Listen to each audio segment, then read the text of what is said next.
Hello everyone, welcome to class. आज का जो हमारा टॉपिक है वो है barriers of communication.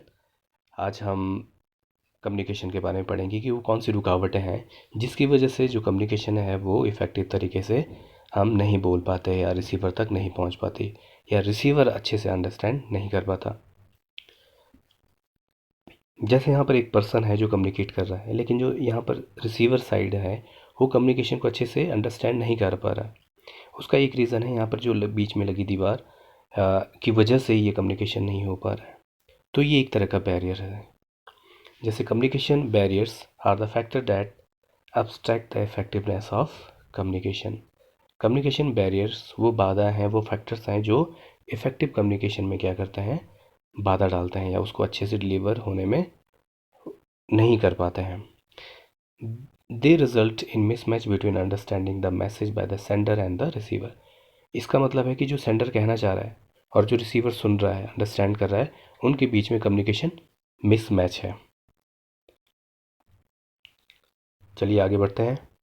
Barriers of communication. Barriers of communication हमारे पास 5 तरह की हैं। पहला है लैंग्वेज बैरियर, दूसरा है फिजिकल बैरियर, तीसरा है फिजियोलॉजिकल बैरियर, चौथा है साइकोलॉजिकल बैरियर और फिफ्थ पांचवा है एटीट्यूडनल बैरियर्स।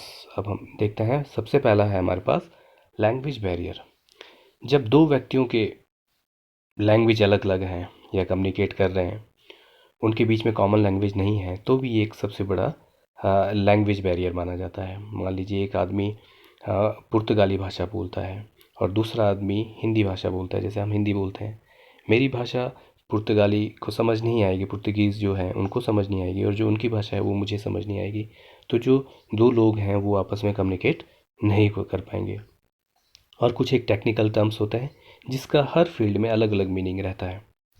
हाँ, जैसे यहाँ दिया गया है, language barrier related to use of words, jargons and different language that are use to communicate by the sender and receiver.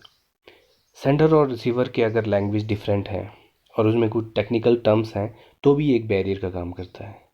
तभी हम कम्युनिकेट अच्छे से नहीं कर पाते हैं। द सेम स्टेटमेंट में carry the different meaning of different people. This effect the process of effective communication. Same statement किसी और के लिए कुछ अलग मीनिंग हो सकती है। जैसे जार्गन, जैसे टीडीएस है, टीडीएस लिखता हूँ। टीडीएस का मतलब होता है टैक्स डिडक्ट एट सोर्स। ये किसी कॉमर्स स्टूडेंट के लिए कुछ और हो सकता है, लेकिन अगर हम इसको मेडिकल लाइन में देखें तो अगर जो डॉक्टर्स मेडिसिन के लिए सजेस्ट करते हैं कि आपने दिन में 1 बार या 2 बार, तो इसका मतलब है दिन में 3 बार ये डोज का। तो यहाँ पर क्या हो गया कि एक जो स्टेटमेंट थी वो डिफरेंट लोगों के लिए अलग अलग मीनिंग कैरी करती है। ये भी एक बैरियर है। नेक्स्ट है फिजिकल बैरियर। फिजिकल बैरियर में prevent an individuals from being able to interpret non verbal cues. Other physical barriers include old or broken equipment used for communication, uncomfortable temperatures, background noise, large geographical distance between the sender and the receiver. Physical barriers वो होते हैं जब हम sender और receiver के बीच में, जब sender और रिसीवर के बीच में डिस्टेंस ज़्यादा रहता है। मान लीजिए कोई आदमी दूर खड़ा है, वो हाथों से कुछ इशारे कर रहा है, कम्युनिकेट कर रहा है, लेकिन जो रिसीवर है उसको वो बात समझ नहीं आ रही डिस्टेंस की वजह से। पहली चीज़। दूसरी चीज़, बहुत दूर होने की वजह से, बैकग्राउंड नॉइज़ होने की वजह से रिसीवर बात अच्छे से नहीं समझ पाता है। हम फ़ोन कॉल्स करते हैं, फ़ोन कॉल्स में सिग्नल वीक होने की वजह से हम आधी अधूरी बात सुन पाते हैं, वो भी फिजिकल बैरियर माना जाता है। Large geographical distance between the sender and the receiver. Sender और रिसीवर के बीच में बहुत ज़्यादा डिस्टेंस की वजह से भी कम्युनिकेशन नहीं हो पाता। आज की डेट में ये जोग्राफिकल डिस्टेंस थोड़ा कम होता जा रहा है, क्योंकि हम टेक्नोलॉजी का यूज़ कर रहे हैं, फ़ोन का यूज़ कर रहे हैं कम्युनिकेशन के लिए। तो ये भी एक तरीके का हमारा फिज़िकल बैरियर माना जाता है। नेक्स्ट है physiological barrier. Physiology is the state of human body and mind. Physiological barrier of communication occurs due to the physical condition of the sender and the receiver, which might even be physical disabilities. Physiological barriers जब sender और receiver के physical condition की वजह से कोई communication में problem आ रही है, तो वो हमारा क्या कहलाता है, फिजियोलॉजिकल बैरियर। ये ह्यूमन बॉडी का स्टेट ऑफ ह्यूमन बॉडी और माइंड। जैसे मान लीजिए सेंडर या रिसीवर में से किसी को सुनने में प्रॉब्लम है, सेंडर रिसीवर को सुनने में प्रॉब्लम है, तो वो पूरी बात नहीं सुन पाएगा। ये फिजियोलॉजिकल बैरियर्स माना जाएगा, जिसमें हमारी फिजिकल डिसेबिलिटीज़ रहती हैं। किसी को बोलने में थोड़ी दिक्कत है या प्रॉब्लम है, तो वो अपनी बात अच्छे से नहीं कह पाएगा, जो करेक्ट बात रिसीवर तक नहीं पहुंचा पाएगा, तो भी ये एक बैरियर माना जाएगा। नेक्स्ट है psychological barrier. Psychological barrier represent people's state of mind. We all are the receptive to information when we are happy. If however we have personal problem, this affect communication. Psychological barrier क्या होते हैं कि जब हम बहुत ज़्यादा खुश होते हैं तो हम किसी भी बात को बिल्कुल आराम से सुनते हैं, लेकिन जब हम गुस्से में होते हैं तो हम किसी की बात नहीं सुन पाते हैं, या हम बहुत कम बात सुनते हैं या सुनते ही नहीं हैं।